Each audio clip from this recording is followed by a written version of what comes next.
सांगड़ समूरे मुल्क वांगुर सांगड़ में भी जश्न आज़ादी भरपूर जोश ऐं जज़्बे सां मल्हाई वई। इन सिलसिले में ज़िले जे मरकज़ी तक़रीब पुलिस लाइन ग्राउंड सांगड़ में मुनक़द कई वई, जिते deputy commissioner Sara Javed, SSP Abid Baloch, district council chairman Syed Riaz Hussain Shah Khurasani ऐं ज़िले जा ॿियनि आफ़ीसरनि शिरकत कई। तक़रीब में सुबुह 7 बजे 58 मिनटनि ते 1 मिनट जी ख़ामोशी इख्तियार कई वई, जंहिं बाद 8 वॻे क़ौमी झंडो बुलंद कयो वियो। तक़रीब में पुलिस एहलकारनि सलामी पेश कई ऐं आज़ाद क़ौम जी अलामत पखीअ तौरु हवा में उॾाए विया। तक़रीब में समेत शहरियुनि क़ौमी झंडनि साण करे शिरकत कई ऐं पंहिंजे प्यारे मुल्क जी खुशहाली ऐं तरक़ीअ लाइ ख़ासि दुआऊं कई वयूं। डिप्टी कमिश्नर सारा जावेद मरकज़ी तक़रीब खे ख़िताब कंदे चयो त सभिनी पाकिस्तान खे यौम आज़ादी मुबारक हुजे, जेको 78 साल अॻु असांजे बुज़ुर्गनि अज़ीम क़ुर्बानीनि सां हासिल कयो।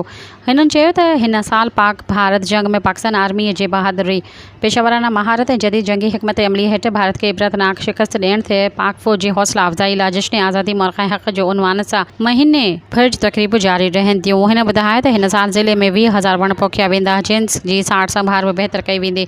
हुन वधीक चयो त असां ज़िले में तालीम, सिहत में सुधार आणींदासीं ऐं क़ाइदे अज़म जे असूलनि ते अमल कंदे मुल्क खे तरक़ी याफ़्ता मुल्क बणाईंदासूं। सब्सक्राइब कयो अवामी न्यूज़ HD खे ऐं ताज़ा तरीन ख़बरुनि लाइ ॾिसंदा रहो अवामी न्यूज़ HD।